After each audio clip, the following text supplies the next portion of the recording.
welcome back. This is SciShow Psych's video, How Our Brains Learn Consciousness. Someone sent me this link in the Discord and asked me to give my thoughts on it, so here we go. The nature of consciousness is one of the most heated debates in neuroscience. Scientists can't seem to agree on anything when it comes to consciousness. What it is, why it happens, how it happens, or even if it matters. Consciousness, in the sense I'm talking about, I'd say it certainly matters because it's the fundamental aspect of all of our existences and everything we understand. Isn't just being awake. It's also our awareness of the world and the way we subjectively experience it. So scientists have put their heads together to figure out how our brains manage this incredible feat. There are tons of different theories. If you take the assumption that the brain is producing it. Otherwise, it's how does the brain allow for such experience to take place by mediating it, I suppose. Theories of what type of brain activity causes consciousness. Correlates to consciousness.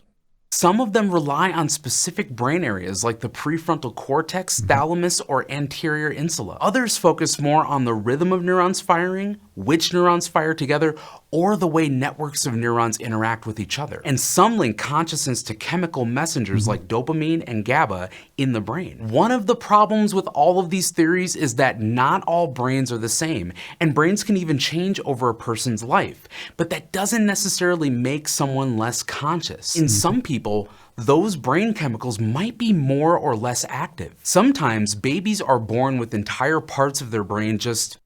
There's also a phenomenon called neuroplasticity, which allows the brain to to change. That's why it's called plasticity, because it's very plastic, it's very malleable, and often our beliefs, our views, and other, say, non-physical aspects of ourselves like that, mental states, can alter the brain physically. Missing. And some people experience brain injuries or diseases that damage and destroy massive amounts of the brain, like almost all of it. But while these can have significant effects on people's lives, a lot of people with these conditions aren't any less conscious than anyone else, or any less conscious than they used to be.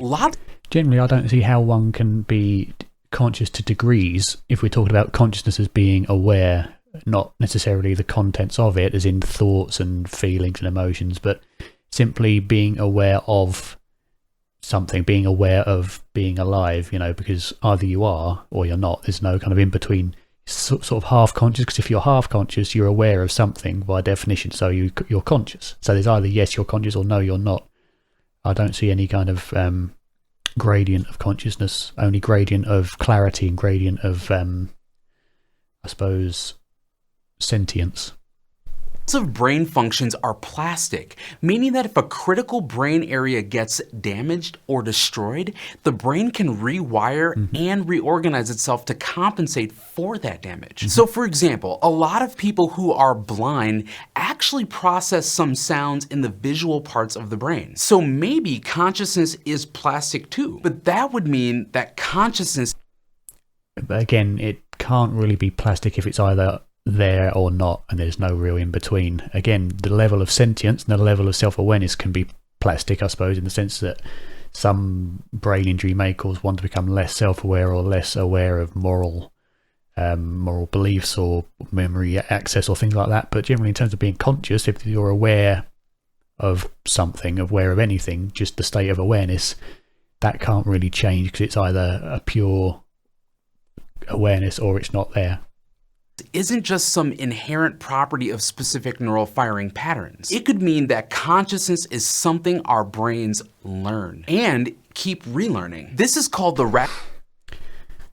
But what is there to do the learning in the first place if there's no consciousness? Because if your brain has to learn to be conscious, then what is it? Is it doing the learning? I mean, I suppose it might just be the word he's using, learning, but he might just mean that kind of unconscious processes lead to brain activity to cause consciousness, which is the general idea of materialistic thoughts on the neurochemistry of consciousness. But to say that the brain has to learn to do consciousness, to me kind of implies that consciousness is already there. It might just be the language he's using. radical plasticity theory, and it haven't was heard of this one. originally proposed in 2011. The idea here is that two things are necessary for consciousness: knowing what's going on inside you, That's consciousness already. and having some sort of emotional response to that information. That's the content of consciousness. So it's not just a thermostat that registers that the temperature is below a set point and turns up the heat. There's an aspect of knowing that you know it's too cold. And think about emotions when you look That's, I mean, let me just look at that statement again. There's an aspect of knowing that you know it's too cold. But to begin with, the aspect of knowing is consciousness itself. The fact that you know it's too cold, the concept of being too much of something is kind of that's more a content of consciousness, not conscious awareness itself. To know, to feel cold, regardless of whether it's too cold or not cold enough, the experience of cold, again, even the experience of cold is not consciousness. It's the experience which is behind that feeling of cold. It's the thing which is experiencing cold, which is a state in consciousness, not consciousness itself.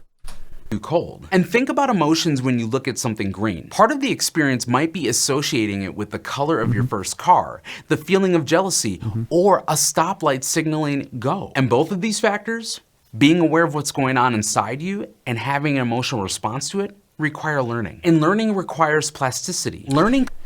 But again, this is learning. This is the content of consciousness. This isn't the background conscious awareness, which is not subject to what we've learned. Everything, our minds, our morals, our personalities are all learnt functions, but they're content within consciousness. What is behind all that and what is experiencing your thoughts, your emotions, where that is arising from, that nothingness of just knowing, just experiencing things, that is what consciousness is. He's talking about the contents of consciousness. Comes down. Which I will agree is very much alterable by changing the brain or changing different aspects of your body, but that is again correlationary, that's not causational. And I've just been to a university lecture, I suppose if you want to call it that, a webinar for the Open University where I'm studying my psychology course that talked about exactly this, that correlation does not imply causation and cannot by definition automatically.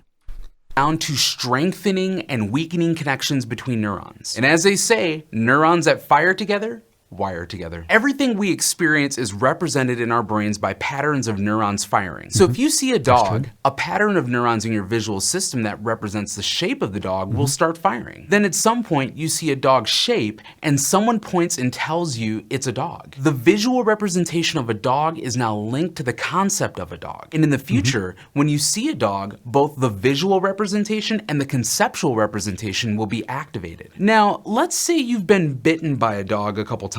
So now when you see a dog, that visual representation and conceptual representation go off, but you also have fear signals firing with them, strengthening the connection between dog and fear. And by that point, you've learned a neural representation of dog that includes what a dog looks like, what a dog is, and that you should be scared of them. So I had an anxiety attack once, quite a big anxiety attack in a sports hall kind of thing, we call them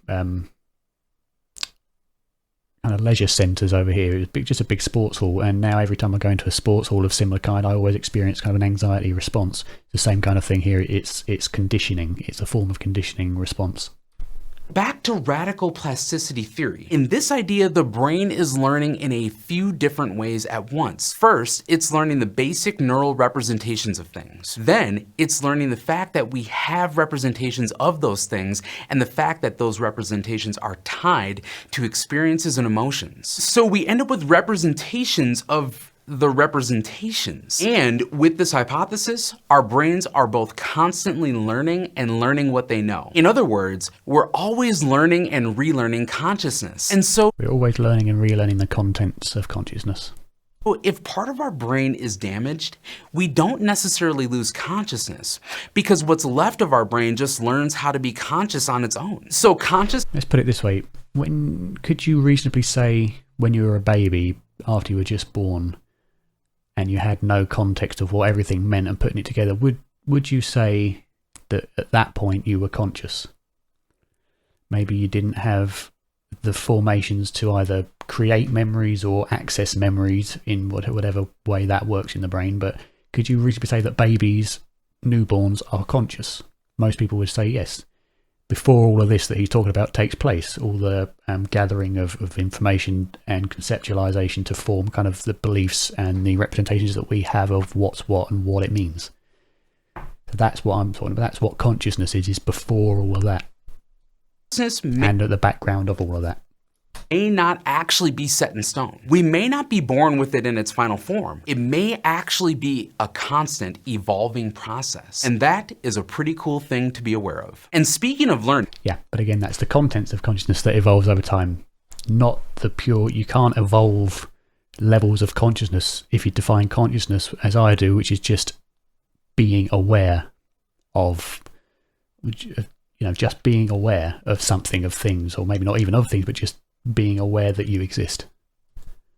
If you enjoyed this video, you might also enjoy learning new ways to reach your goals with today's sponsor, Fabulous. Yeah, I mean, a very good kind of breakdown of how our brain learns and how it kind of impacts the content of consciousness. But he's talking of consciousness and equating it to the contents of consciousness, to what we experience and how we view the world, rather than just the fact that we do view the world not in a particular way, but just that we experience it. And that's what I mean when I say consciousness, and that's where the brain creation kind of argument falls down, because there's no mechanism at all, nor neither either empirical or philosophical, or even there's no hypothesis to explain how no non-conscious matter fundamentally of neurons and their connections and their interactions between each other, all of which are non-conscious matter by their very foundations, can give rise to qualia, to a sense of being.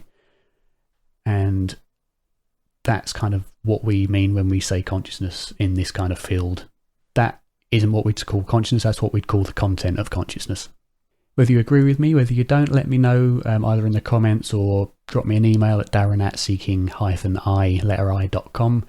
And keep forwarding me these videos and these articles to look at and give my thoughts. It's very interesting to do so, and it keeps me thinking, which I like.